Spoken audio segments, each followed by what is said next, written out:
Today's episode includes some stories that'll crawl under your skin and stay there. But before we get started, if you're a fan of the strange, dark, and mysterious delivered in story format, then welcome, because that's all we do and we upload every day. So if that's something you're into, please volunteer to walk the like button's dog. Then, halfway through, just drop the leash and whisper, "You're free now." Before we begin, tell me, where are you listening from and what time is it there? Also, subscribe and turn on all notifications so you don't miss our daily uploads. Okay, let's begin. The park ranger who found something he shouldn't have. In 2019, on a wind-bitten Wednesday in late February, deep in the Texas desert where the land is so wide it makes your chest feel small, a park ranger found something he was never supposed to find. It did not glow, it did not scream, it just hummed soft enough to doubt, old enough to be dangerous, and patient enough to wait 40 years for the right set of hands. Before we begin, tell me, where are you listening from and what time is it there? Big Bend National Park wears weather like a personality. That morning, the sky was the color of porcelain right before a storm, and the first wind rolled over the flats like a bad thought, hard, dry, and full of grit. The Chisos Mountains sat on the horizon like a deep bruise. Somewhere far off, a diesel engine turned in its sleep. A red-tailed hawk hung motionless over the river road, and the river itself stayed out of sight, the way a secret keeps itself out of your mouth. Not gone, just waiting. Kier Halden had the early shift. He pulled his green and white truck off a rough two-track and killed the engine. He left the last mechanical sound of the day right there in the silence and listened. Ravens argued along a basalt spine. The wind combed the sodal. He checked the radio, clipped to his vest, and patted the small pouch he carried, tourniquet, foil blanket, a roll of hard candy he never ate. He had been a ranger long enough that the ritual no longer felt like superstition. It felt like showing up. Dispatch came thin, the way winter voices do when they travel far. Calm as coffee. It was Juniper Voss. She gave him the entire morning in 3 sentences. 1. A couple was overdue on the outer mountain loop, slow but stubborn, last seen at dawn yesterday. 2. Border Patrol wanted eyes on a footpath out near the Santa Elena sector, something about boot prints clipping along with deer tracks. 3. The odd thing. An alarm squawked from an old USGS box no one had keyed in for years. The unit was the kind that used to sunbathe on a little solar panel and gossip to Washington about rainfall or tiny quakes or numbers that made people in ties feel like they understood the desert. Not a priority. Just weird. Copy your list, Kier said. I'll check the footpath first, then swing by the USGS thing if light holds. Keep the overdue loop hikers in my pocket. If they hit a wall, they'll beg your radio before noon. Juniper warmed. Appreciate it, Kier. Una's in Panther Junction, and she's listening. She wants a call the second that antique turns out to be anything other than a rattlesnake condo.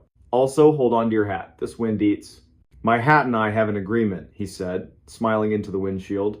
Then he shifted into 4 high and idled the last 1/8 of a mile. Ocotillo leaned like fishing poles in a dream. The ground changed under his tires, hard pan to sugar, sand to flint. He stopped where a shallow arroyo opened its mouth and stepped into a moving silence, the kind that lifts sound off you in strips. The sun hit his cheek like a warm coin. The footpath wasn't a path so much as a set of habits worn into the land. One moment it disappeared, the next it returned. As if embarrassed, he followed it by the rules all animals obey. Where a coyote would choose shade, the prince chose shade. Where the wash cut deep, the traveler stepped high along the bank, then drifted back down. Kier could read height in the length of a stride, weight in the heel bite, worry in the way a left foot trusted soil more than the right. The tracks cut south and west. Not his business, unless the story moved too close to paperwork. He gave the arroyo an honest hour, then turned toward a low ridge where the old stone shows its hand. The USGS unit sat where Juniper said it would, half hidden in shin oak, a dust-colored box with a turtle-back lid circled by a ring of rocks meant to keep cattle from testing it. A ground rod poked up like a silver reed. A cable that should have run panel to sensor lay severed and curled in a small defeated loop. Everything about the box said one word: old. The agency badge on the lid was sunburned down to a ghost. Keir crouched and touched the lock.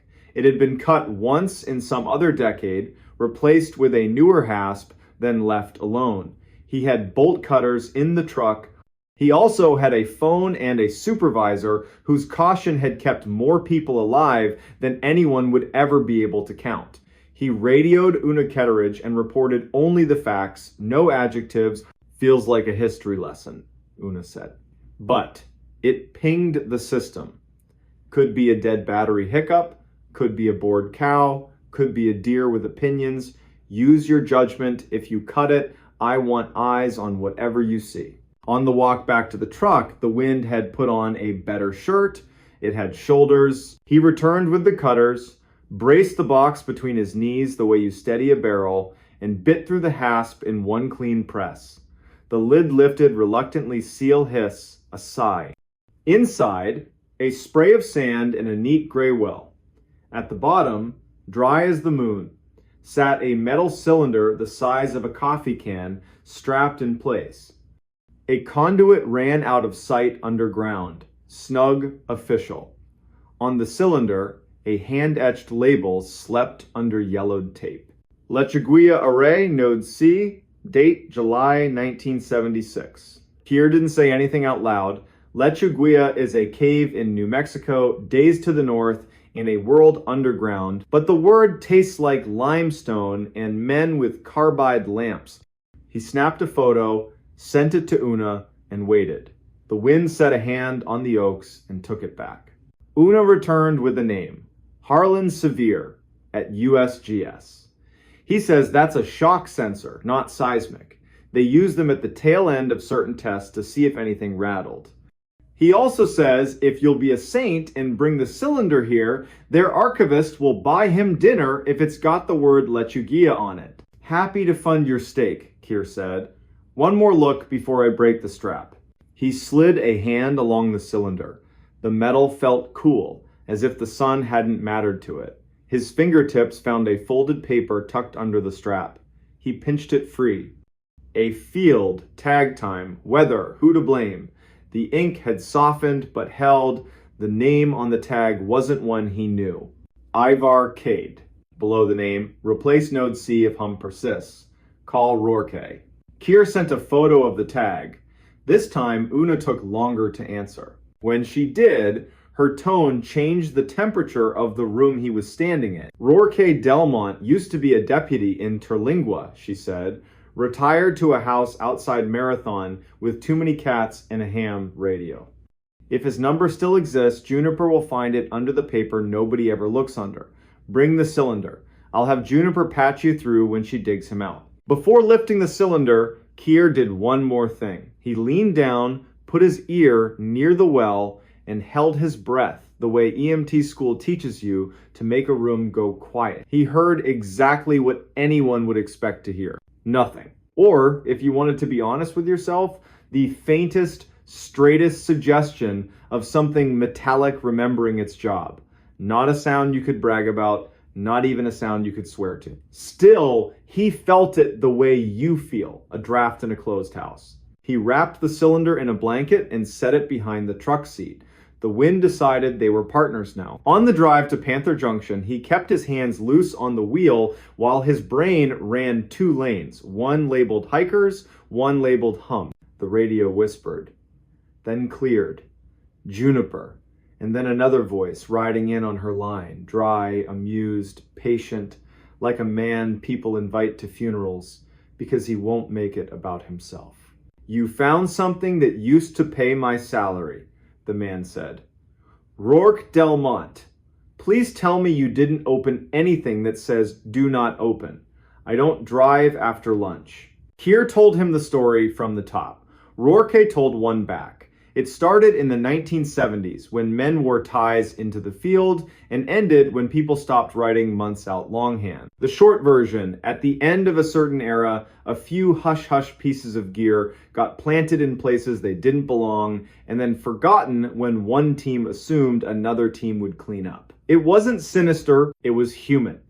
Drawers are easier to open than to close. Ivarcade, Rourke said, trying the name on his tongue. He was a tinkerer, listened to ground like it had opinions. He had this thing about humming. Said if a box hums, you treat it like a street dog, no sudden moves. Stop when it stops. Sounds like his note. If you get that cylinder into your office and crack it, and something inside looks like it wants to be played on an old machine, call me back and let me be foolish one more time. I promise, Keir said, because men who talk like Rourke do not ask for many promises. Panther Junction did its lunch hour ballet as Keir rolled in. High schoolers in borrowed hats argued about which loop had a better spring. A sunburned couple congratulated themselves for picking the Vista Trail instead of the tree trail. Una met Keir at the side door and walked him down the coffee and dust hallway to a small room she called the museum, because if she didn't love it, it would have become a closet. The cylinder went on a table cleared of maps that had been retired by someone who refused to admit it. They did it by the book. Photos first, as if the object had a lawyer. Gloves next. The strap had baked into one long sigh. It gave when asked. Under the lid was not a riddle. It was a spool of quarter-inch tape, wound neat, the kind that used to carry voices and now mostly carries nostalgia. Una didn't rout politely. Rourke, it's your foolish day. He promised 15 minutes and made it in 12. He looked like the part of Texas that doesn't apologize, pearl snap shirt, jaw that only meets a barber when forced. He carried his machine under his arm like a hymn book someone kept by the bed. He set it on the table with gentle authority. I kept one, he said, in case my cousin wants to hear his band from 1983 and pretend it matters. Let's hope the belts haven't turned to spaghetti. They threaded the tape, slow, careful. The tape looked good. Old, yes, but not brittle. Una closed the smoked lid with both hands. Rourke pressed play. The machine thought, then did the thing it was born to do. Sound came. Not music. Space. The kind of wind you only hear inside a square room where corners argue. Beneath the wind, metal ticked cooling, settling. A voice tested a frequency and lost interest. Silence held its breath too long and then broke in two. A different voice, young, certain read a time and a barometric pressure, and then ducked his head like he was embarrassed. Minutes walked by and refused to hurry. Keir forgot he was standing. Una leaned without leaning. Juniper appeared in the doorway and didn't cross it. Around minute 11 or 12, voices started coming in more often, short barks of men in sun stupor. They tossed numbers back and forth. Then the numbers stopped, and something in the room with them tried to take the speaking away. Do you hear that? The young voice said, pleased and uneasy at the same time. That's the hum. It's not in the wires. It's under me. Rourke leaned in. The belts made a private adjustment. A long, thin sound slid up under everything like someone dragging the flat of a blade across piano wire. You could hear the tape hesitate, then pull itself together and keep going. There was more jokes about coffee that wasn't a man saying lunch like it was a destination. The young, certain voice, again, not yet, and later, now. At the very end, after the leader flapped and the machine hiccuped, there came 3 small knocks. Tap, tap, tap. Could have been anything, metal cooling, a knee against a table leg, but the kind of anything that sticks. No one spoke for a while after the reel stopped. Una found 2 mugs. Juniper poured from the thermos she kept for not really emergencies. Rourke lifted the spool with both hands like it was a plate his grandmother would notice if he chipped. What exactly did we just hear? Juniper asked finally, not demanding an answer. Somebody hitting the sensor lid? A can rolling across the floor? Why do 3 little taps make 3 people look at each other like we just heard a prayer said backwards? Rourke answered the tape. If Cade wrote that tag, and if the wind outside doesn't mind me being honest, I'd guess he heard something he decided was not wind, not gear, and not cattle. If he thought it was a hum, he would do what he always preached. He'd keep his mouth shut, he'd count. He'd refuse to answer. He taught me that when we worked a roadside call box that wouldn't stop ringing on its own. Juniper smirked a little. Do we have to file a report that uses the word haunting? We have to file one that uses the word found, Una said. Maybe returned. Anything else lives with time. The day pushed back into its chores. Rourke took the tape to his truck and swore he wouldn't play it for anyone who owed him money. Keir signed the chain of custody with a flourish just exaggerated enough for Juniper to roll her eyes and accuse him of showing off. Then he stepped back into a heat that had moved 1 shade higher. He still had the overdue hikers in his pocket. The river would throw a cold ribbon across their route. The front would stand up and try again by dawn. 2 hours later, he found them under a cottonwood, unhurt and mad at themselves, like all healthy overdues. The man's name was Corliss, which made Keir like him for no reason. The woman's name was Mylene, which made him like her for matching. They had underestimated the sun for the 500th time in human history. Keir gave them water, changed the rhythm of his sentences so they could cover their pride, and walked them back with a conversation about birds that let everyone keep the day. By the time he signed off from Juniper, the sky had turned the color of a bruise willing to heal. He drove to his little place outside Study Butte and sat on the step with his off-duty radio, playing a baseball score under a song. An insect flung itself against the porch light, learned nothing, and decided to live anyway. Keir set his boots side by side because the day deserved it. He slept hard and dreamless. Morning came with a sound like someone riffling a fat book. The front finally threw itself across the basin. His phone buzzed at 6. Una. Rourke had gone home, changed his shirt, then changed his mind, and gone to Marathon to pick a fight with the archives. He found Ivar Cade's obituary. 2 lines and a date. 2006. Loved the desert. Survived by nobody. Not the same as alone, but close enough on paper. What followed was a day of strange chores that make up the secret half of a park ranger's job. A woman dropped her keys into a pit toilet at Rio Grande Village, and Keir recovered them with a coat hanger and a moral crisis. A Mexican Jay picked not 1 but 2 sandwiches off a truck bed and strutted into a mesquite. A man cornered Keir at a trailhead to ask, with pure sincerity, where the dinosaurs sleep at night. By late afternoon, the front was empty and the air could remember how to be clean again. Without planning it, Keir's truck found the 2-track, then the ridge. He didn't expect the stand of oaks to look guilty. He didn't expect to kneel beside the empty USGS box and feel right behind his breastbone the desert's particular permission, the one that says you can stay if you keep your voice small.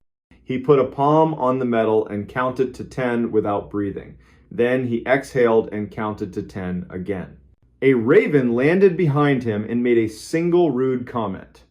Keir laughed, surprised by his own sound, and turned as if he'd given his back to the wrong thing. The raven hopped, decided the joke had landed, and went back to its schedule. Keir wiped his palms on his pants and told the box out loud that it was not an afterthought. Then he walked back to his truck. That should have been the end of it. It wasn't. 2 miles down the road, the radio jumped in a way that made Keir grab the volume out of pure goodwill. Juniper again, voice controlled, verbs undecided. Bringing you an incoming, she said. I have a caller listening to an old field tape on a machine in his truck. He would like you to meet him at mile marker 23 on the Marathon Road and decide if he should stop. He says please twice. I believe it's Rourke Delmont. On my way, Keir said, because you don't let a good man have an embarrassment alone on asphalt. Rourke's truck waited on the shoulder like a patient mule. Driver door open. The little tape machine sitting on the seat where a person would be. The reels turned greedily. They didn't ask for much, just power and a little faith. Rourke kept one hand near the brake lever and the other on the wheel, like he might have to drive the whole arrangement away from something you can't swerve around. "It's nothing," he said as Keir approached. "Wind in a different hat. Men I used to be, saying numbers the way sunburned men do. And yet, listen to the part that pretends it's not there." They listened. Under the wind, not behind it, like a floorboard under a rug, a low line had begun. To call it a note would suggest it had manners. It didn't. It was a long idea someone forgot to end. Even the machine grew cautious, as if its belts could feel the shape of the room that tape had once been in. On the recording, the young voice spoke again. "Careful this time, do not answer it. If it chooses a rhythm, let it be a rhythm without you." Rourke clicked stop with his knuckle. The truck filled back up with honest air and the faint smell of old foam. "He was a crank," Rourke said with affection. Cade. He liked to say there are only two kinds of people under the sky: the ones who answer first and the ones who listen first. Then he'd pick which one to be like he was changing shirts. He loved seeing what the world would do if he made it take the second move. "Why here?" Keir asked. "Because I'm old," Rourke said, "and I'm practicing telling a story to the place it happened." So Keir let an old man stand with his truck and his tape and his empty road and practice while the light thinned and the Ocatilla leaned into evening. The next week, life returned to practical. A coyote watched Keir eat his sandwich and didn't complain when he got none. A bus full of fourth graders sang a prickly pear song until their teacher begged mercy. The tape traveled to Fort Collins in a box with 3 labels and enough bubble wrap to outlive all of them.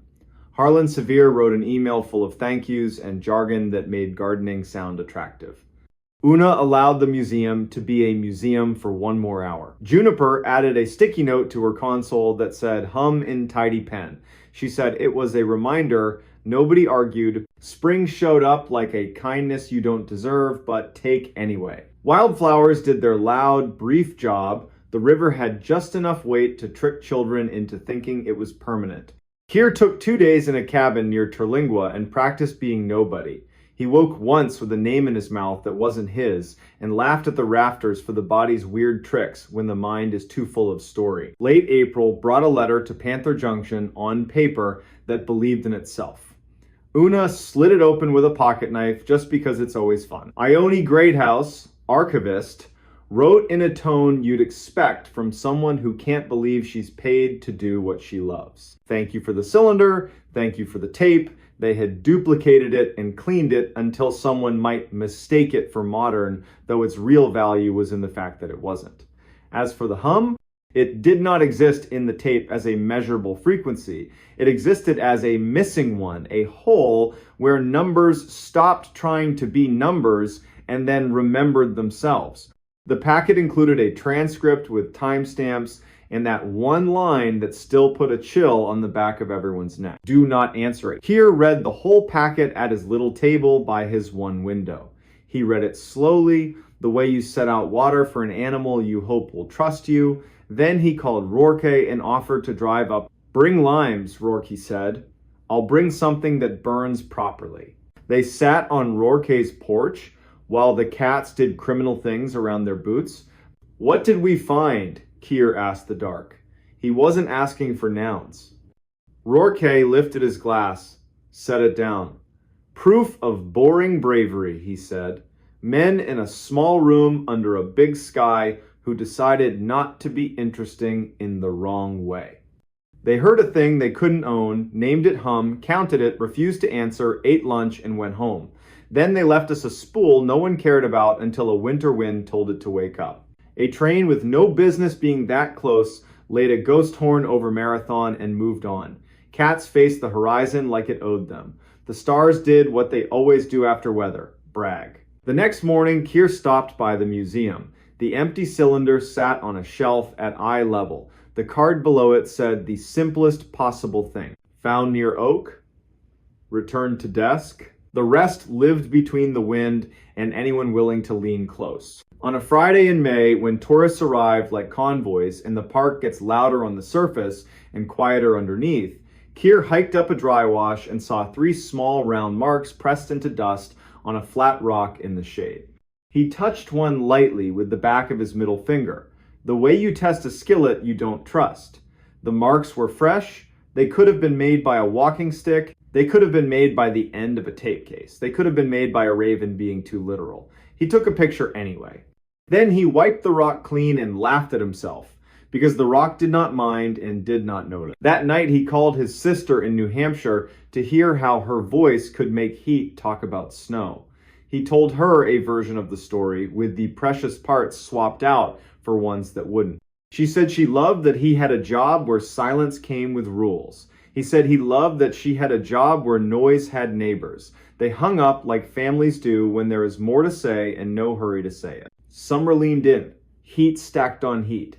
Tourists tried to buy wisdom by buying bigger hats. The monsoon teased, then teased again, then finally did the decent thing and broke on the mountains, letting cactus drink for real. Keir learned one more part of the park and then another, then deliberately forgot the exact shape of the gray cylinder, so that if it ever wanted to remember itself to him, it would have to do it honestly. He never heard the hum again. He wasn't disappointed. The desert does not owe encores. He heard the small faithful noises that make this place a sentence you can live.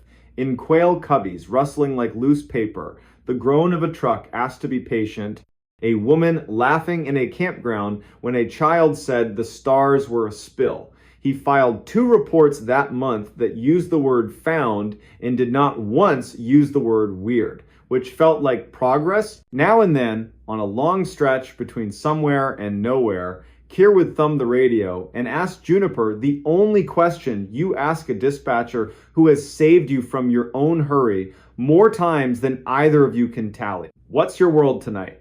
And she would read a list that wasn't a list flat tire near Terlingua, a man who locked his keys in his canoe, a long-haul driver whose wife had a baby while he sat on the shoulder crying and not caring who saw. That's the net holding up the desert. Not ropes, voices. When autumn returned with its clean knife, Juniper added a second sticky note by her console, not to replace the first, but to keep it company. 3 words. Do not answer. She said it was a reminder. Keir said it was a sermon. Una called it practical and wrote a procedure memo that future rangers would roll their eyes at and then follow anyway. Early December. Cold morning. Keir drove out to the ridge where the oaks keep their small green and parked, facing the wind that once crawled under his shirt. He walked to the empty box, set his hand on the rim, and spoke the way a man talks to a stone when no one is looking. He hoped whoever had listened first had wandered off to a place with shade and water and endless lunches. He said 3 names: Ivar Cade, Rourke Delmont, Juniper Voss. The wind moved over the far country with slow hands, and Keir felt the small truth that keeps a person working in a hard place. Sometimes finding what you should not have found teaches you how to leave it exactly where it belongs and how to carry it forward in your mouth without letting it borrow your name. On the drive back, a roadrunner cut across his bumper with the cheerful felony of a thief who knows the law. Keir laughed out loud, and the day liked him for it. At the junction, he signed for a parcel of new trail signs and accepted a slice of pumpkin bread from a volunteer in a vest covered in pins.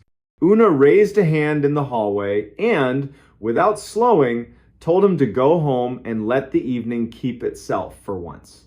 He said he might. That night, as the first hard cold settled across the park, as the river crouched and the coyotes traded minutes on the microphone of darkness, as Juniper's voice crossed and recrossed other voices in the net that keeps the desert patient, Keir sat on his porch with the lights off and listened to the nothing that is never nothing out here.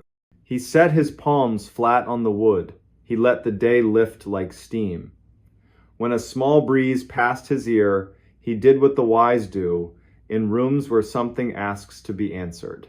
He counted to 10, then to 10 again. And because he knows the difference between bravery and good sense, he did the hardest, bravest thing he could do. He said nothing at all. She answered the wrong knock at midnight. In the winter of 2018, the town of Bethel, Maine wore its silence like armor. Tuesday night, late January. New snow laid out in neat ribs along every curb where the plows had already passed. Porch lights glowed the color of weak tea. From the river came a long inhale that never quite exhaled. Inside a narrow blue house on Vernon Street, a lamp threw a warm circle across a kitchen table. A single watch ticked on a hook by the pantry, steady, polite, unhurried. The owner, Corinne Moreau, stood in wool socks, rinsing the last coffee cup from the adult class she taught on keeping family histories. It was the kind of work that lets a person listen more than talk, and she loved it for that. Her red knit cap sat low, her cheeks were still wind bright from the walk home. A heavy parka steamed on a folding chair. On the back step, a milk crate of sand and a shovel small rituals for a long season. Around midnight, the blue house settled one tiny creak, a reminder that wood remembers weather. Somewhere, far off, a train laid down two thin notes. Corinne turned off the sink, reached for the lamp chain, and then it happened. 3 knuckles touched the front door. Not a pound, not frantic. 3 light, even taps, the kind you give a house when you believe it's already awake. Corinne blinked. Midnight visitors belonged to July porches and borrowed sugar, not a January freeze where even the dogs had the good sense to stay in. She listened. The house leaned with her. 3 more taps, identically spaced, like a metronome living inside whoever stood outside. She took unhurried steps through the dining room, past a braided rug, a shelf of old mill photos, a jar of leftover fir boughs. She stopped 3 feet from the door.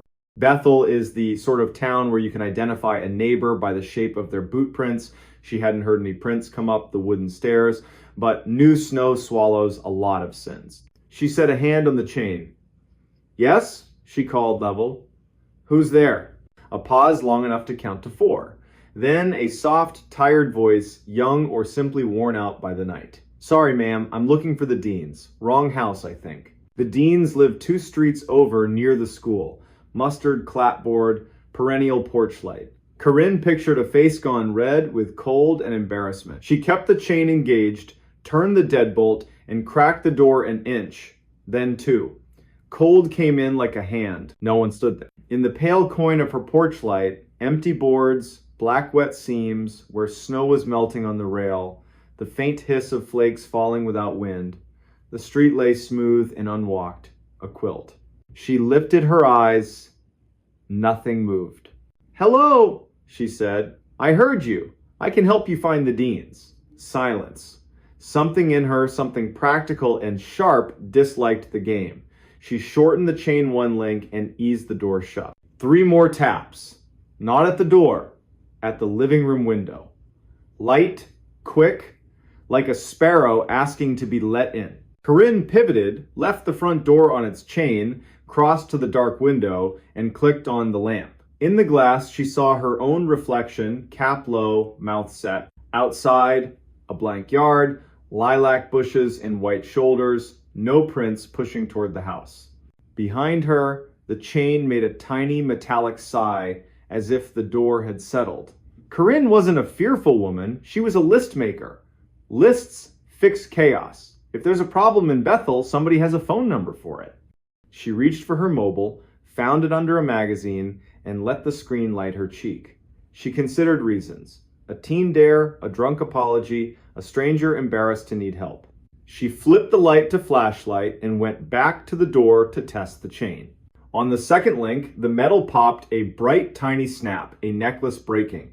The door opened another inch, not because she pulled, but because the swollen jam had been waiting for permission. Colder air slid inside.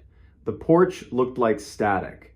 No silhouette, no shadow, just stillness. The unnerving kind you feel when a familiar room has been ever so slightly rearranged. "Stop," she told herself.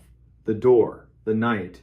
She closed it, reset what was left of the chain, threw the deadbolt, and put a palm flat on the wood. Out loud. For her own nervous system, she took inventory. Door shut, chain up, deadbolt engaged. I'm inside. Snow on the porch. No footprints. It's after midnight. I'm calling non-emergency now. Rilla at the sheriff's office answered with a flannel voice. Corinne summarized, 3 knocks, wrong name, empty porch, window taps. Rilla took the address, promised a deputy after helping a stranded car on Greenwood Road, and asked if Corinne was alone. Yes. Then, do not open again for anyone you can't see and greet through glass. Understood, Corinne said, and said Rilla's name back to her, because names make long nights shorter. She switched off the hall light and watched her street from the living room window. Across the way, the blue house was dark. Miss Doyen had gone to Lewiston for the week. A camper sagged under a tarp. Farther down, the broker's wire reindeer still stood in their thin fur coats. Snow hushed everything. The heater sighed and fell silent. Shadows stretched, then tightened. Her reflection in the window became a stranger standing too close. She looked at the doormat, no melt. The rail, no hand. A soft shuffle at the back door. She didn't flinch. She moved by plan. The back door had a small square of frosted glass. Anyone became a blur behind it. Corinne set her fingertips on the wood. Deputy? She called, letting the word do some work. If that's you, please speak. The shuffle paused, then nudged left, where the sand crate Saturday. Plastic tapped softly, like a toe on a toy. Fox? Curious neighbor? Someone deciding whether to be decent? A thin snake of cold slid under the gap and wrapped her ankles. She saw herself, from above, a woman in wool socks coaxing her house into staying brave. Please, a voice said, but not from outside, from the dark phone in her hand, a live line hollowness. Please, can you help me? Wrong house. Wrong number. I have the wrong number. She woke the screen. No incoming call, only her outgoing to the sheriff. She set the phone on the counter like it was an egg she didn't want to crack and realized her mouth had gone dry. A glass of water steadied her hands. Her teeth clicked the rim. Small, human, ordinary. The back door knocked again. Not gentle now. 3 careful, even raps with weight behind them. The doorknob twitched, tested, stopped. Headlights washed Vernon Street with white bars. A cruiser idled. A brown-jacketed shape stepped into her porch light and raised a hand. Corinne's whole body let go. Deputy K. Bourdain, tired, decent, stood in snow-dusted eyebrows and a hat that had seen winters before this one. Evening, ma'am. You called about a knock? She told it straight. The taps. The wrong name. The empty porch. The window. The back door. The voice on a silent phone. He didn't smirk. He did the quiet arithmetic of a person paid to stand between strangers and the night. He asked to walk the perimeter. She waved him on. His beam skimmed low, the way you do when you care about tracks more than drama, he murmured to his radio. When he came back, cuffs whitened. He shook his head once. Not a print, he said. Doormat stone cold. New powder should have told on anyone coming up your steps. If they were here, they were careful or weightless. It read like a joke, it didn't feel like one. He thumbed the snap chain like a jeweler. Old metal. January is mean to things that work hard. He left a card. If it happens again, call, don't open. Even if it says my name, if it knows my name, call twice. He drove off with the small promises that keep small towns upright. Corinne reset the door, stood by the window until the glass grew warm under the lamp, placed the broken link on the table, and said the deputy's name out loud. Kellen Bourdain. The pantry watch ticked once in agreement. Sleep didn't come. She didn't insist. She dozed, sitting up in her grandmother's chair, to the heater's patient cycle and the sibilant peace of falling snow. Morning arrived honest. Plows took back the street with orange mouths. Coffee turned the world 1 degree kinder. Corinne ordered a new chain and deadbolt, The hardware owner offered to drop them by just to have something to do. By lunch, the bright brass was installed and the house breathed easier. By late morning, she'd nearly filed the whole thing under odd but survivable. She phoned the dean's no midnight wanderer. She checked on Mr. Bix, his porch light would stay on. The librarian, honor Bly friend, former student stopped by with a scarf over her mouth. Rilla says your house tried on a ghost. A generous word for a good knock, Corinne said, making tea. When she mentioned the voice through a dark phone, Honor's hand went to her own pocket. My Aunt Reba got a call during the 2009 storm, Honor said, from my uncle's number. He was on the couch next to her. No sound. Then a voice used her name like it had a library card. She set the phone down and said my uncle's name twice. The voice said, no, like it was correcting her. Did she believe it? I believed the way she sounded when she finished, like she'd passed a test she never agreed to take. They made a plan. Supper at Honors above the library, cards, easy conversation. At 3:40, the hardware man fit the new chain, talking loudly and cheerfully about a raccoon that learned to knock with a spoon. Corinne dropped the broken link into her desk. Not to keep, just not to throw away on the day it happened. The evening at Honors was ordinary, in the best way. Garlic, old paper, a radio station from the middle of the country. At 10:10, Corinne walked home under a coin moon, let herself into the blue house at 10:32, and set her keys in the bowl. At 10:36, 2 quick knocks at the front door. She stood with her palm a hand width from the wood. I'm not opening, she said, frank but not rude.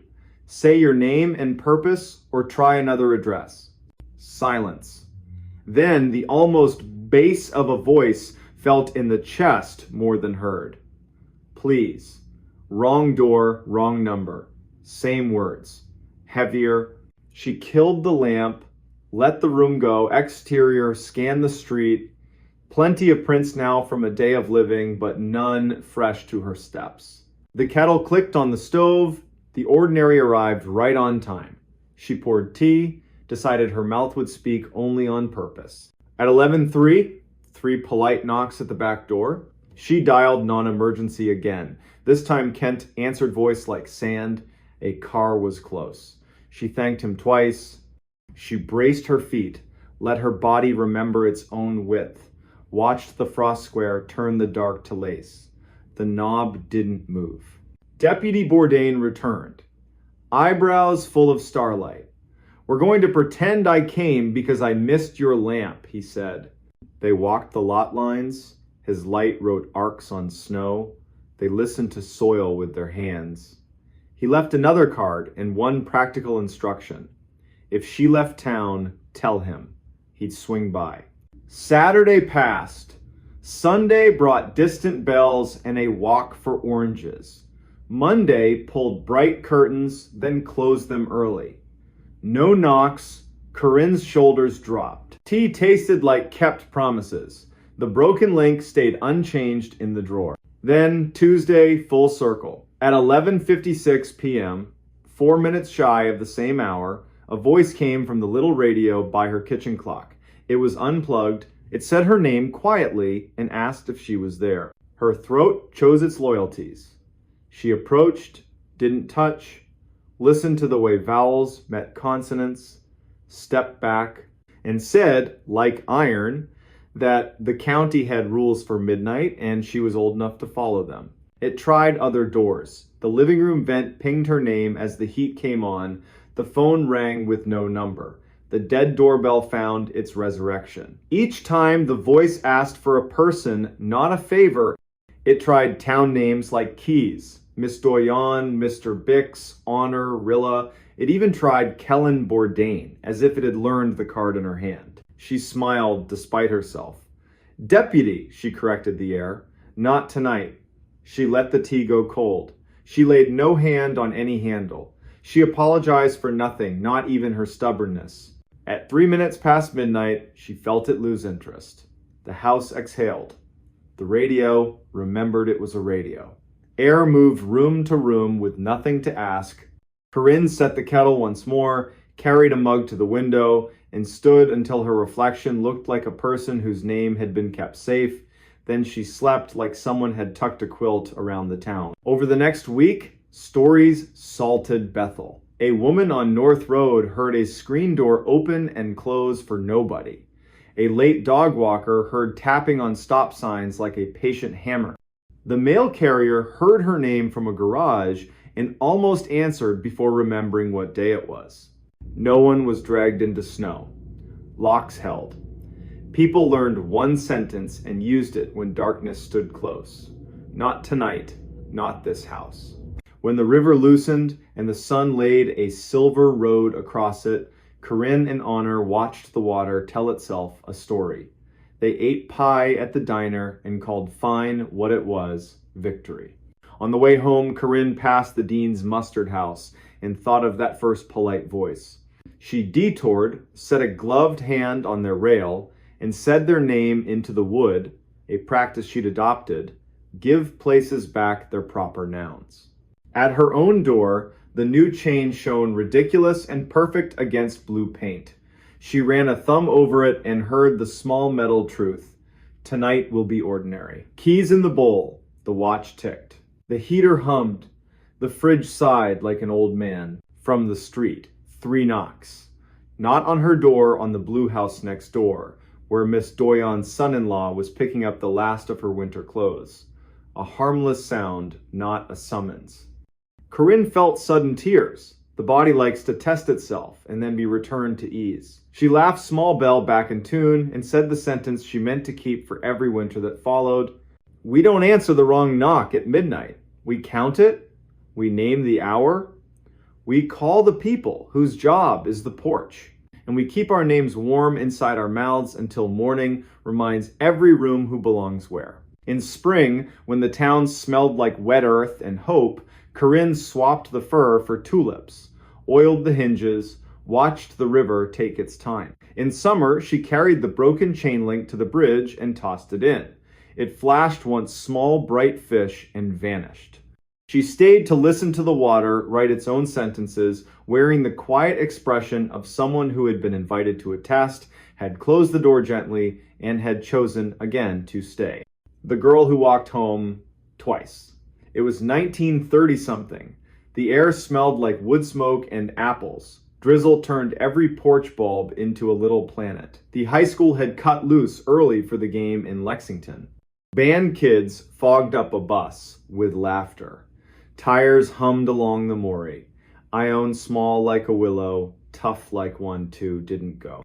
She'd promised her mother Yara she'd be through the door by 2000, no later. The mountain shadow drags night down early in Rockbridge County. Everyone knows that. Pea coat from a thrift store, one button that didn't match, scarf a shade that couldn't pick a side between green and blue, hand knit by her aunt. Everyone knew Ione. She worked mornings at the bakery on Nelson Street, slipped the paper through Mrs. Kemp's slot at the White House with the red door, could identify every dog in 3 blocks by bark alone. Her father, line cook, cereal kitchen quitter, had left in May. The kind of leaving that makes a clock too loud. Ione had sworn, with a 16-year-old's fatal sincerity, I won't be that kind of gone. At 1940, she waved off her best friend Wren at the feed store corner and ducked into the drizzle, taking her usual 3-block shortcut, hardware store. Mr. Ancher, Petrie sweeping like he meant to sand the sidewalk down to Memory Post Office that still smelled faintly of floor wax, then the alley behind the funeral home because, as Ione liked to say, the living cause more trouble than the dead in Rockbridge Hollow. 1952. A guy in a pickup easing off a steep driveway saw that indecisive scarf flash by. 2 fingers up from the wheel, small town salute. 1954, wind rattled corrugated tin on the vacant lot fence. 1956, misses. Kemp stretched her back, peered past a thin curtain, clocked a girl head down, hands in pockets, shoulders squared against the wet. 1958. Yara's porch light burned a little cone in the rain and turned drizzle into strings. 2000. The door did not open. By 2010, Yara was pacing the living room like she was housebreaking a nervous dog. Up slow, back slow. 2022, she called Ren. Surprise, then careful. Yes, they'd split by the feed store. Yes, Ione was fine. And there had been a man at the vending machine, Marine Corps cap, too new for the face wearing it. 2030. Deputy Rowan Deek knocked hat off, voice steady. He said the sentence every good town cop has to learn. Let us be wrong with you for 2 hours. They weren't wrong for 2 hours. They were wrong for 3 days. Night 1. Flashlights swept the seam from feed store to front stoop.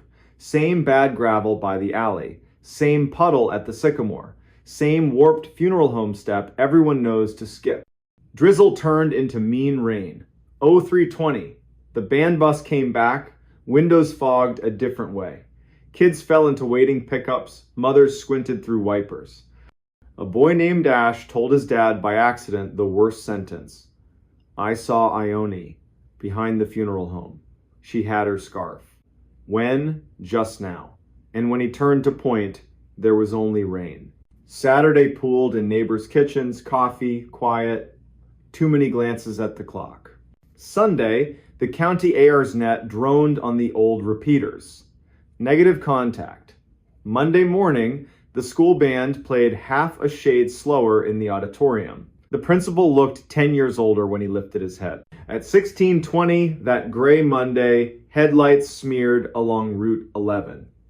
Mrs. Kemp phoned Yara. Yara ran. Mrs.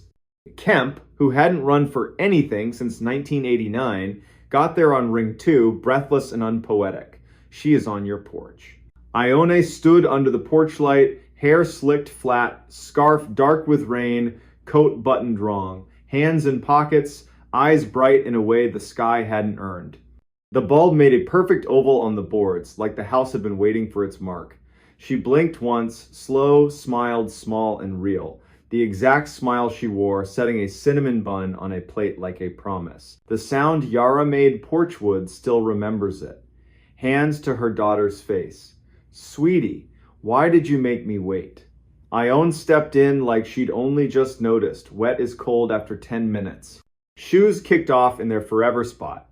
She looked around, stared a beat longer at the stove clock, the plain round one rust comma on the wall under the nail. Half a laugh, swallowed. Deputy Deek came in careful, body language that said, I belong here, but I won't make the room smaller. Ione, he said, in that slow jailhouse tone that lets people choose their own shape of words. Genuine surprise from her. Deputy Deek, did you get a new car? He hadn't. She tipped her head like a bird when a window stops offering sky. Then why is it so quiet? Dr. Sigrid Hall, neat as a single sentence, took temp, checked pupils, asked, what did you do between Friday and Monday? Walking home. No flinch from the doc, just a neat note. Sometimes you leave people the only word they're willing to carry. More questions. What do you remember? Gray dog by the Coopers. The sound at the pipe bridge. The man with the new hat. Then, like 3 rooms misstacked. I don't know the rest. Her mouth around the O made Yara flatten both palms on the table like she was steadying the whole house. 3 weeks. Rockbridge Hollow learned a delicate routine. They let Ione be. Dawn at the bakery. 2-handed grip on the sheet pan. Reverent buns on paper. She stared at the post office bulletin board until the pushpins shone. Guidance counselor Emmer Holliday sat with her twice a week gentle work, invite a memory to take one step without pushing it down the stairs. On good light days, Ione would offer a new pebble. The river slapping the old mill raised concrete.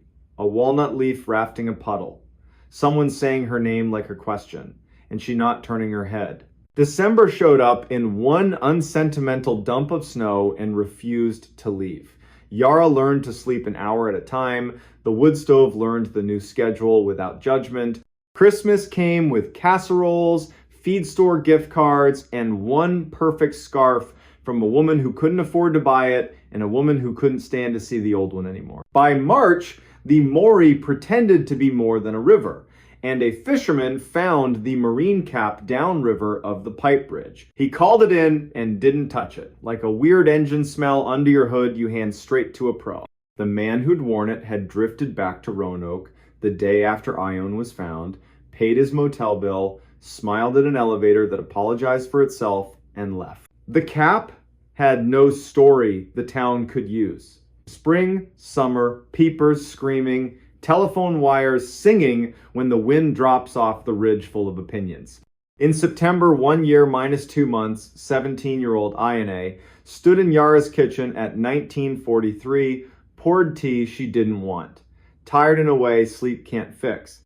Yara, to keep from saying one thing too loud and scaring 3 others, wrote a safe talk list on the back of an envelope. She never got to use it, because in 1947 the front door opened with the exact little two-tug rhythm of someone who lives there. In the entry stood Ione, peacoat, mismatched button, that undecided scarf, hair wet from a drizzle that did not exist on Nelson Street, eyes bright in a way that made the room back up by instinct. The Ione holding the teacup rattled the saucer, set it down, turned toward herself and made a sound. The porch calls a bird hitting glass. Doorway Ione smiled, small and real. "I'm home, Mama." The stove clock ticked one very loud second and then remembered its manners. Deputy Deke again hat in hand. Dr. Hall's stethoscope already warmed the way good doctors do. Counselor Emmer put both palms on the table and didn't sit until Yara did. The town did not come. A small place knows when a crowd ruins the edges of a miracle. They asked gently, "When did you start walking? Where did you turn? Did anyone speak? What did the river sound like?" Doorway Ione answered with the same script as a year before. Dog, pipe, bridge, hat, walnut leaf. The difference wasn't the words, it was the way the room caught them. Every sentence landed like the place had already set a plate. Deke stood in the kitchen threshold and looked both ways. He saw 2 girls, he saw one, he saw none. He kept his face steady so the room could borrow it. "Sheriff, Judge Crease, how do you write this in a report? Breathe with me, the practical spells." They kept both Ionests in the room because what else do you do? Dr. Hall took 2 pulses, one just off the other. Checked eyes, left, right, months backward, both did it.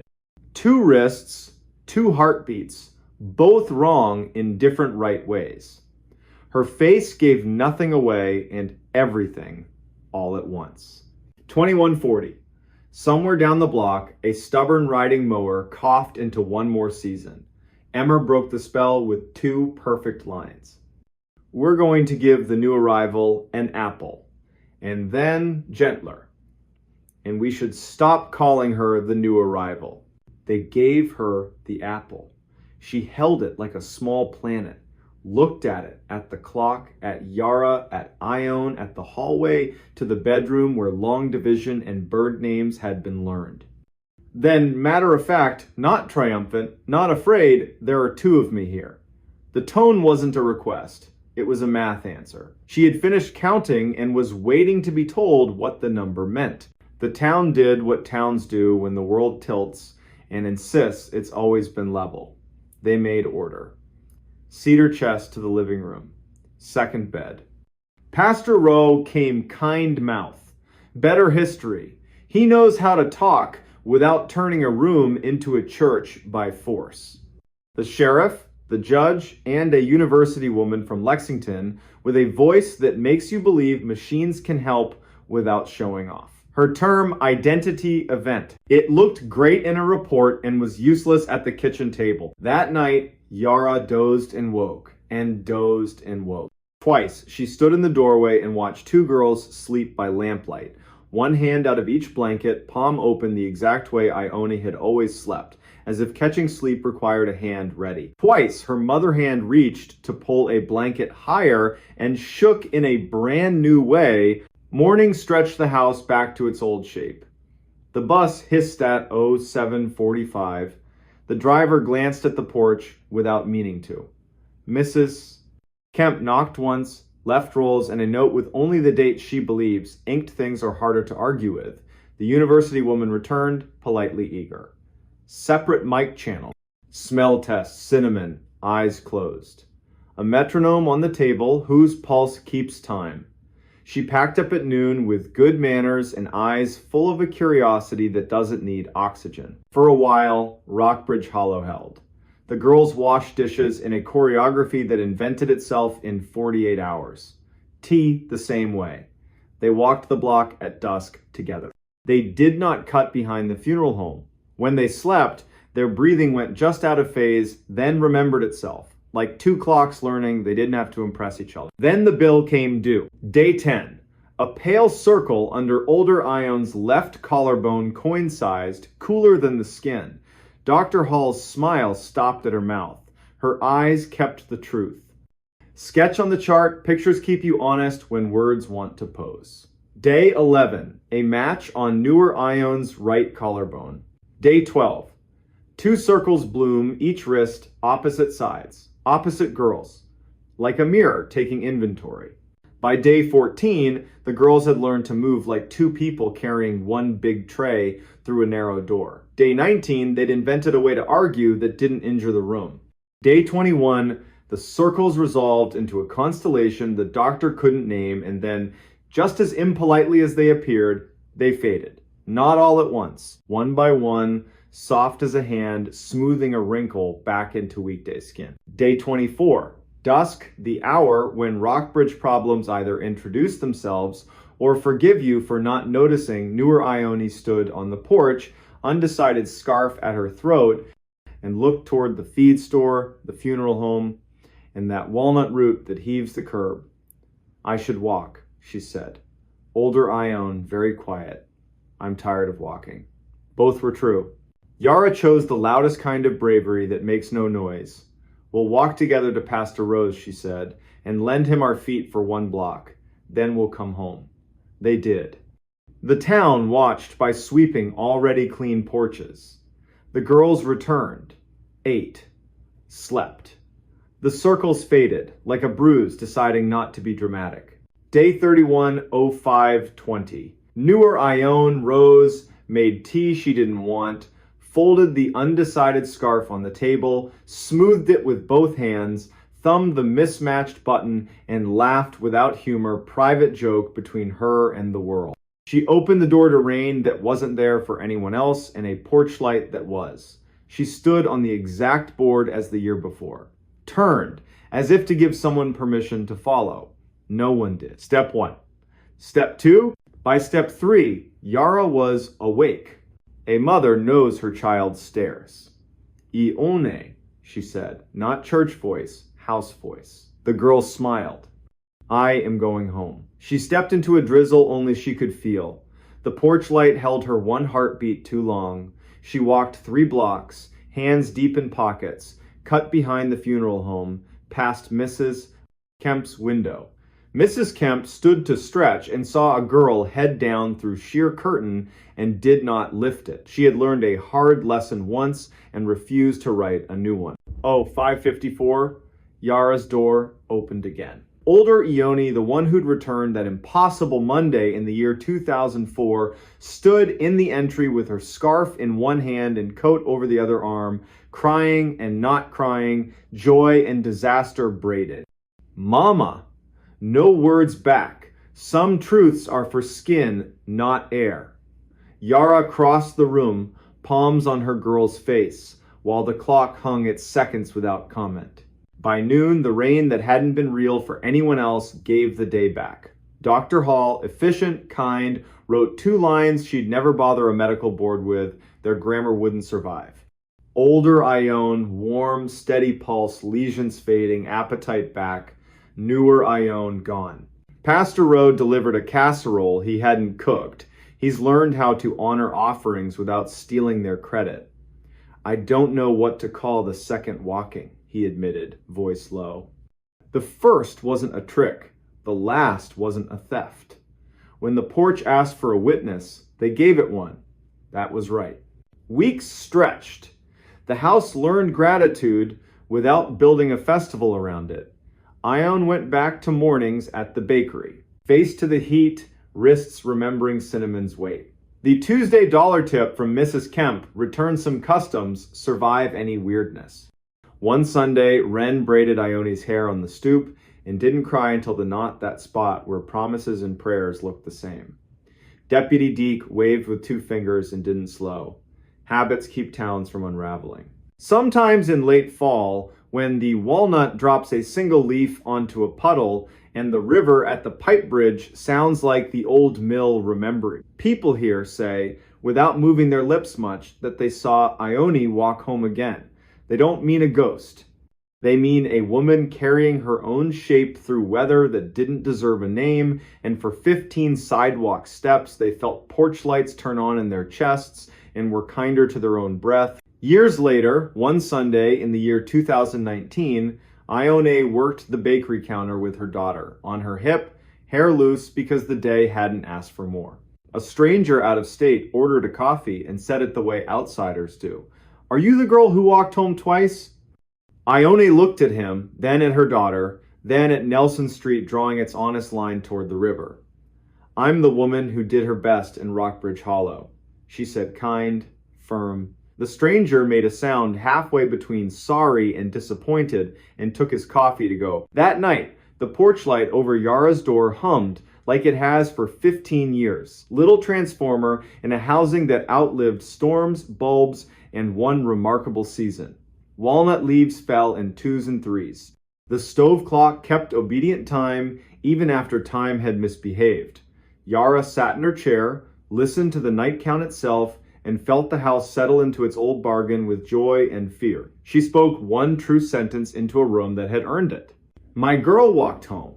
My girl walked home twice." The recording that should have never been played. Late September, 2013. Central Kansas. Wheat laid flat by wind that came off the prairie in long, mean sheets. The Sumner County Historical Annex, an old brick co-op turned archive, sat there taking it. Inside, one lamp, one table, one woman. Her name was Vesper Lyle, 38. Precise. The kind of voice you imagine coming off a radio tower at dawn. Archivist on paper, stubborn caretaker in practice. That night she stayed late because the road crew dumped a pallet of boxes from a foreclosed farmhouse north of Caldwell. Ledger books, seed catalogs, Polaroids gone to ghosts. Then the 4th box, wrapped in a green bath towel, gone gray at the edges, a shoebox cassette recorder, handle cracked, church label on the underside, bruised purple from age. Someone had written a name in laundry marker, then crossed it out. Beneath it, a new line in neat hand, East Meridian Baptist, choir room, do not circulate. Vesper did what good archivists do. Carded it, numbered it, turned her lamp so the warm circle held the machine like a stage. And then the wind rattled the front door. Lightning blew out the entry glass. She reached for the switch, turned, and froze. The play button was down. The reels were crawling, lazy, stubborn, as if the tape was heavy with whatever it was about to make the room remember. Vesper crossed the floor, pressed stop. The button fought her like it'd been glued in place by time. The reels sighed to a halt. She laughed, once no humor in it, locked the thing in a steel cabinet at her feet, and called dispatch. Torrenhovel answered, midnight voice. She told him about the storm, the boxes, the busted cartwheel. She did not mention the recorder. People who work nights don't invite extra work into a room. At 7:58 p.m., the rain came sideways, overheads dipped, then died. Her lamp fizzled off. The building went aquarium dim under the exit signs. She pulled the flashlight, swung the beam to the cabinet. The door was open. Inside, the play button was down again, the spools moving, barely. A hiss rose, grain by grain. Then the human room hum like heat caught on ribbon decades ago. A woman cleared her throat. Trained voice, hymnal vowels. The room she was in back then held her like warm wood. "If you have found this and you are not me, please stop," the woman said. Calm, terribly calm. "This is not for you. This is for my own coward heart, to replay until I change." Vesper did not move. Rain hammered, then softened. The voice kept going. My name is Vion Hargris, East Meridian. Thursday evening, late 2003. After choir, the hour when pews stop pretending and exhale. I put this recorder on the piano because I cannot trust myself with eyes. I'm going to say what I have not said. Then I'm going to the parsonage to hang my shame on the doorknob like a wet scarf. I will knock. I will be who I am without apology. I will ask for mercy like it's not a crime in a town this small. A chair creaked. Somewhere inside Vesper's chest, something old sat up and listened. A second voice joined. A man, lower than gossip, higher than thunder. The sound of someone trying not to be heard through a door. Vion. In the way he said her name lived a whole book. I know, she answered. We are not alone. The tape caught a door. A breath of hallway. A new voice, young, not little, leaned into the recorder. Hello, Dax, the man said. What are you doing here? My mother forgot her purse, the kid said. She's in the car, trying not to be angry with you. That sentence weighed more than the storm outside. Vesper thumbed, stop. The button sank a fraction and bounced back. The reels didn't care. They turned. You can take it, Vion told the kid, her kindness like a practiced skill. Second window. Tell your mother I'll drive behind you. Tell her I will come talk. Not long, in a way that matters. Footsteps leaving. Door. Wind gone. The room settling. This is foolish, the man said. His voice dropped half a tone. It's not our job to make the town new. It's our job to keep it from tearing itself apart. It's our job to be honest, she said. Every consonant a lit match. If the choir can sing the truth 3 nights a month, we can do it once. Lightning hit so close the annex shook. The beam hiccuped, the tape thinned, battery dying, and then out of that wobble, one more word. Please. Vesper pressed stop hard. The machine obeyed. The building exhaled. She locked the cabinet and wrote herself a note in block letters. Do not play again. Call Reverend Ardell in the morning. Ask about East Meridian 2003 choir. She tucked it under her thermos lid, swept the flashlight once across the blind faces of 100 yearbooks, missed the cabinet easing open, missed the tired spring choosing itself in the dark. Morning. Sky scrubbed clean. East Meridian Baptist was the color of unsalted crackers. The door was unlocked. Of course it was. Inside, it smelled like old wood, vacuum belts, and a sweetness she couldn't place until she saw 3 chrysanthemums in 3 vases, each like an apology for being bought late in the season. A woman in a blue sweater crossed the aisle with bulletins in both hands. Maria. Short hair you wear after an illness and back. She already knew Vesper's name Reverend Ardell had called, and she already knew the question. Vion Hargris, she said, settling Vesper into a pew. Contralto, you could build a roof on. That year, cut this town open. She helped truth into songs. Truth into Tupperware on your porch. When it wouldn't fit a hymn, she died in the spring. Not all things wait for permission. And the man? Vesper asked, hating herself a little. He left, Maria said softly. That week. Sends coat money at Christmas. Signs from far away. The mother with the purse forgave him once on Maine, and he flinched like she'd thrown a stone. What can a tape do that memory hasn't already done? Vesper thanked her. 2 sleeves touched for a second like a pact between strangers. Back at the annex, she set the recorder on the table and microwaved tea because the air felt wrong. At 1:12 p.m., the bell on the door didn't ring. It just opened. Tall man, Kansas State cap, jacket with 3 past lives. He moved like someone listening for a fire alarm only he could hear. Are you Vesper Lyle? He asked. She nodded. My name is Dax Hemphill. I grew up 6 miles east of East Meridian. My mother used to forget her purse. When she was tired of forgiving people, it gave her a reason to go back and be kind again. I think you have something that once listened to me when I was a boy." "How did you know?" Vesper asked. "I woke at 3, he said. Clock doing that slow blink. Room smelled like hymnals. Heard my name the way it sounded before my voice changed. I don't own a tape player. Something spooled anyway.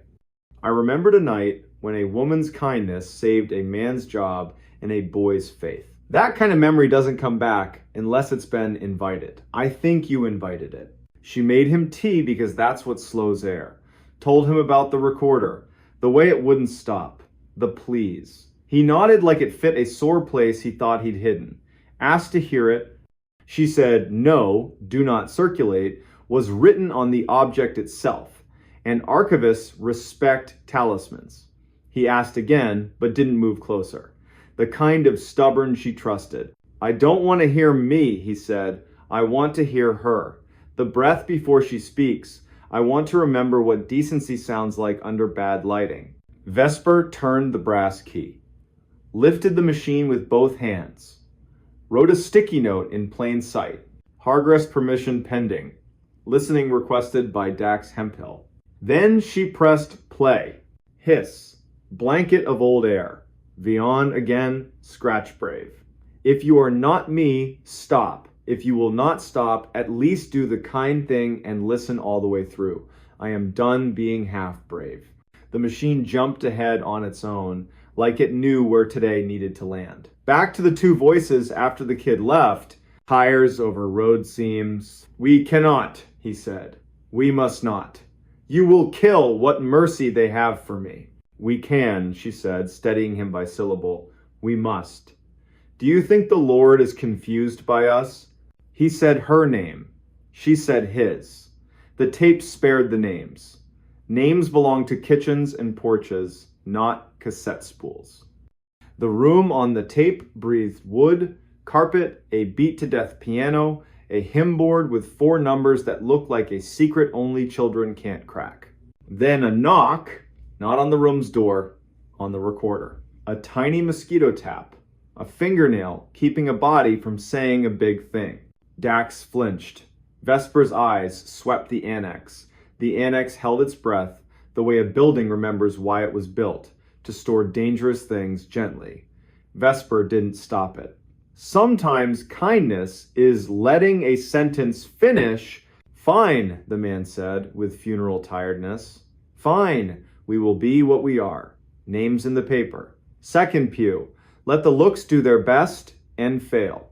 We will put our child," he stumbled, then finished. "Our child in the nursery when it cries. We will take turns walking it. We will call my mother and tell her the right story. We'll give your mother the same gift. We will be small for a season, then we will stop being small." The piano wood made a sound like grain turning to meet a new angle of attention. A hand set down. Someone breathed, "Oh." Static braided tight. Speed slid the way old tape does when a gear hesitates. Vion came back one last time, urgent. "If you are me, do not be a coward. If you are not me, do not make this a fable and sell it to yourself. This is not a ghost story. This is how to live." Click. Silence put its palms on everything. Shelves redrew their edges. Pencils remembered their jobs. Outside, the storm was now just damp behind the clouds. Dax covered his face with both hands. Vesper looked at the machine and thought of cellar jars with masking tape dates opened when the garden forgets its name.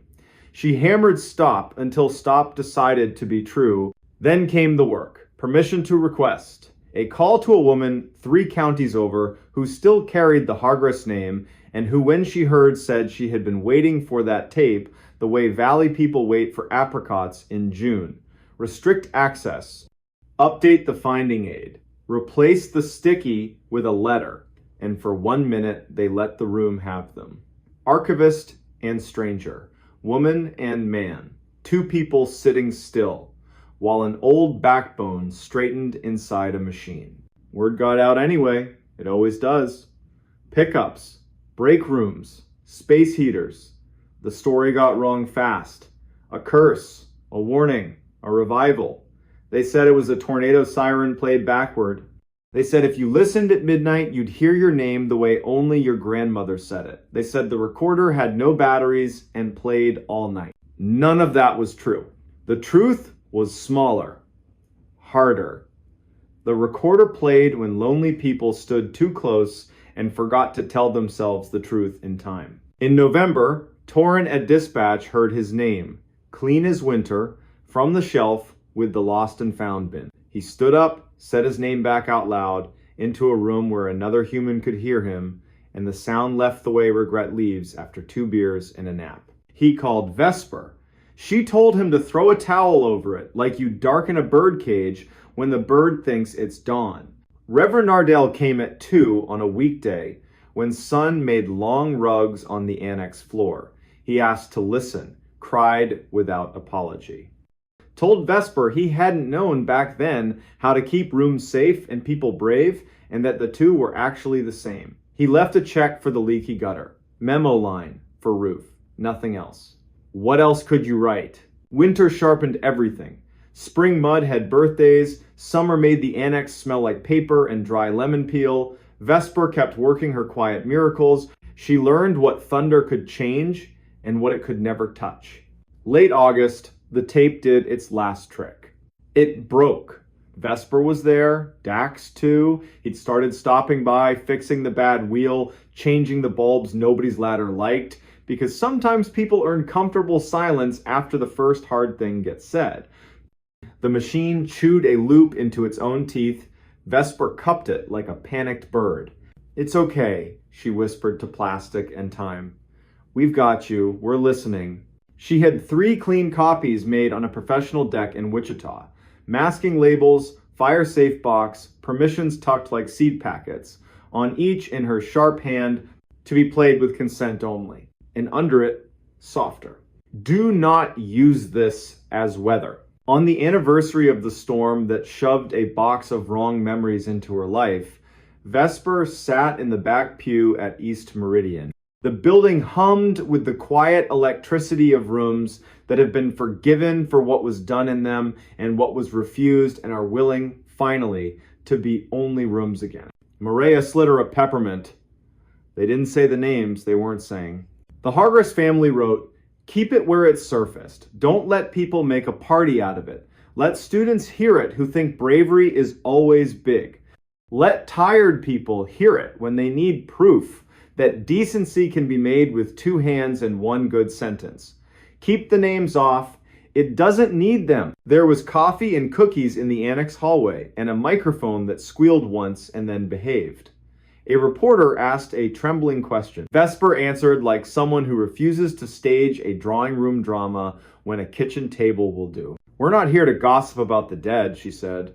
"We're here because a woman recorded who she chose to be and then did it. That's a civic treasure." The recorder sits now in a clear box so people can't love it wrong. On Saturdays, they ask if it plays by itself. Vesper says, "Only when you stand too close and forget you're alive and allowed to speak." Then she hands them a pencil and a form and teaches them how to leave something worth keeping for the next bad night. If you drive east out of Caldwell in late September and the sky bruises again, you might see a single lamp in 1 window. You might open the door, hear the chime, and breathe a room that smells like paper and patience. You might notice a soft hiss from a machine that retired from magic and kept its dignity. 2 people at a table, 1 with a pencil, 1 with a small wrench, bent over a ledger. You might understand why the recording should never have been played, and why, since it was, the only right response is to live in a way that won't require another like it. When the rain finally tears free, it will be loud and brief. Gutters will try their best. The annex will settle deeper into its foundation. On a shelf in a locked box, a cassette will keep its peace. And in 100 kitchens and a dozen sanctuaries, voices will go on doing what they were built to do when they belong to bodies willing to be ordinary and brave. They will say, "Please." They will say, "Stop." They will say, "Go now, it's time." And in the smallest, steady way that haunts longer than any ghost, they will say, "We are listening." The missing campers were never alone. Today's story takes place in Idaho's Salmon Chalice backcountry. Late September 2018. Two campers vanish near an old fire lookout. Search teams go in, radios crackle, dogs work. Then a voice in the timber starts saying one of their names. And the rule out there, the one they don't put on maps, is simple. If a voice calls your name and there isn't a mouth you can see, you don't answer. Sunday night. Rain falling in thin ropes, polite but insistent. The granite smells like a coin. Weekend traffic bleeds east. In Shoup, the cafe lights go down. The river keeps its sentence. On the third floor of the county building in Salmon, under humming fluorescence, dispatcher Kaya Merritt settles a headset and sips from a chipped mug. 41, good at hearing the difference between wind on a mic and fear in a throat. At 21:47, the primary line rings a childlike rhythm. Kaya picks up a careful male voice. I need to report 2 overdue campers, my cousins. I'm next to their truck at the Loon Creek turnoff. The camp host told me to call before I get brave. Kaya goes methodical. Names, Ivor Doss, 42. Lena Doss, 38. Boise people. Left yesterday with a light kit and ridiculous amount of jerky. Destination, Ridge by the old Jarvie lookout. They brought a radio. They also brought stubbornness. Stay with the truck, Kaya says. Do not step into timber. Coordinates go into the form twice, clean. Deputy Roland Knapp, 39, a face that makes people tell the truth by accident, drops a cup of stew and starts his hour-long drive. Ranger Nick Salcedo checks in from a cabin near Panther Creek. Patient voice. Knows where people make their first wrong decision. By 22:40, red and blue lights lay themselves across wet trunks at Loon Creek. The blue Ford is locked. A map inside is soaked, still readable in a bleeding wet. Camp host materializes. The pair planned the ridge, backed in for an early exit. Rain's coming, he'd warned. Rain brings the air alive, they'd said. Nick slides the map onto the tailgate. A penciled circle on the ridge. A dotted line up the wrong drainage, then corrected like a man who doesn't like admitting guesses. Beside the circle, Lena's neat list. Stove, coffee, headlamp, prayer. Time matters, Nick says. No volunteer conga line onto wet granite at midnight. Cousin stays with the deputy. We do this steady. At 1, they find the camp the way you sometimes do. Ghost of a new fire ring, a tiny cairn somebody couldn't resist. A boot print Rain is trying to steal. 2 sets. Walking together. Roland Marks calls it brings them back. Morning plan gets written like an anchor. Kaya works the night like a loom. Tracks down Lena's sister in Meridian, leaves a message that is compassion twice and panic never. Calls in a K-9 team ode to the county. In her log, she writes 5 quiet words only she will see. Do not answer a name. Dawn. Cloud lifts, leaving diamonds on every needle. 15 people drink black coffee at a folding table. Nix runs a finger over the map and splits the country into sectors. He adds the rule, the one you only hear from people who have earned your trust.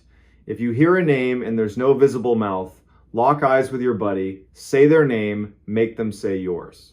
Do not answer anything from timber, not even if it uses your song. A new kid raises a hand. Is that folklore or a line I can put in a report?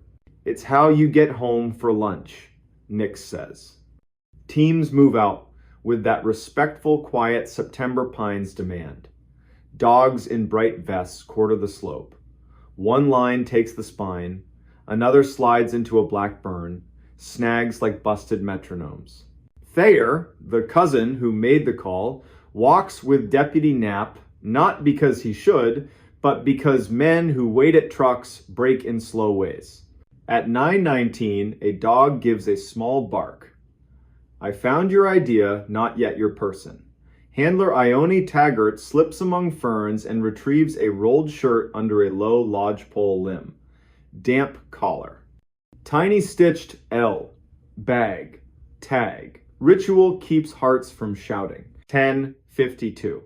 A voice calls a name. Thin through timber, left of the draw where a baby creek is deciding what to be. Lena. 2 syllables shaped like someone speaking into a scarf. Sounds like Ivor. Except Ivor's voice usually laughs at the edges. This one doesn't.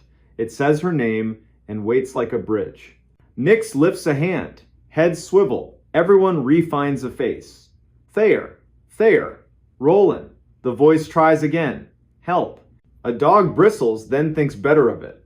Wind turns the voice into a trick. Now above, now behind, now whispering from the leaves at their boots. Lena. Roland plants a ribbon and a thyme on a larch and draws an arrow fatter than the rest.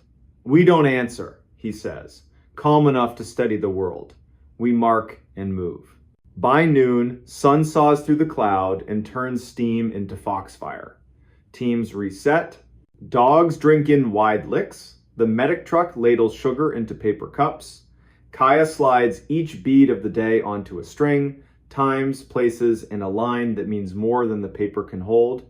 Voice saying, Lena. No face. Afternoon, a different kind of luck. Farspur team finds a neat cone stacked beside a rock scratch. Lena, her sister will later say, loves to arrange things. The cones point toward a cleft the map calls nothing. Old guys at the cafe used to call it buzzard slot. It's 1631. They find Ivor. He's on his back, one leg crooked the wrong way, eyes open to the sky like he's willing to believe in it. Lips split white with thirst. He makes a sound that's half apology, half joy. We stayed on the spine, dropped too fast, rain shoved us into a bad shelter. We heard the lookout radio from the valley, the weather loop, thought it was a truck, followed it, found no truck. Then we heard Lena's name, my voice saying it, but not mine. I didn't answer. That's why I'm still here. Where's Lena? Nix asks from the edge of the circle. Went to water, said she'd follow a trail of tin cans and bad jokes back to me. Left a cone pile every 30 steps. Then the voice said my name, like her mouth. I said hers once, too soft for the trees to catch. After that, I held my tongue. She's been gone since just before sunup. 1754. They find Lena. 10 minutes east, 2 pitches up, tucked into a granite room. One hand on a ledge like she meant to pull herself into another day, and paused here. Cold, not lost. Shy pulse. Hairline cut with the head's usual drama. Jerky pouch, empty. Pockets full of gravel, her attempt at a breadcrumb trail in a place that only Prince would stone. Wind keeps the helicopter on a leash, so they burrito the pair in foil, wool, and intention. Move them by patient inches. Dogs trot with tails up, doing what dogs were born to do. Ivor talks about coffee like a religion. Lena says river like a baptism. On the tailgate under a county floodlight, lines running into arms, Lena gets her question to work. The voice, she tells Nix, it said his name. It came from the wrong place, above, behind, under my feet. I didn't answer. I counted to 50, then 50 again. Sat on my hands so they wouldn't lift like a trained dog. I just repeated your rule. Find a face. Say a name you can see. People get hurt up here when they answer a mouth that doesn't have their best in mind. You did right. Thayer. Because brains want drawers to push fear into we were never alone, were we? Lena gives a small, tilted smile. That's mountains for you. You're with wind. With water. With old decisions other people made and left hanging in the trees. We borrowed theirs. Wind behaves. Helicopter drops in. Medics step out with faces that make mothers cry from relief alone. They pack the dosses like a wedding dress into a trunk and lift. A scrub pine below the ridge, bows, releases, bows again. After midnight, Kaya types the sentence that chased her all day. The missing campers were never alone. She knows it's not a checkbox, she puts it in anyway. The weeks after, the valley chews it. In diners, it was echo. On lifts, radio bounce. In coveralls, catamount. Brain mirrors, and then quieter. The one sentence that matters. If you hear your name in timber and there's no mouth in sight, don't answer. A month later, blue sky so clean it feels stolen. The Dosses bring a paper bag to the ranger cabin. Knit hats. plain and practical. On the tag, Lena's neat line for when the wind forgets itself. They sit with Nix and, briefly, Kaya. Words are carefully unimportant. Nix talks burned hills learning green. Ivor describes a mispainted bridge teaching Boise patience. Lena says she now speaks her people's names out loud each morning, not to offer anything to the air, just to remind her mouth what it's for. She adds one small thing, offhand. Counting while it called, I pictured roll call. Teacher calls your name chalk in her hand. You only say here if you can see the chalk. That helped. By next fall, a laminated card shows up on the camp host board at Loon Creek. No sermon, just a rule in rainproof letters. If you're overdue, sit, count, save heat, call only when you see a face. Do not answer the timber. No author. The host denies it, then admits he likes that he would have. Winter lays down thin law. One dawn in a high cabin, a radio unplugged, says a name perfectly. The men grin like at an old joke. They say each other's names and keep making eggs. Sun clears the window.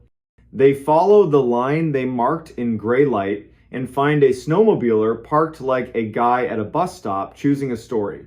He says, I heard you all night. They say, not us, friend, but we're here now.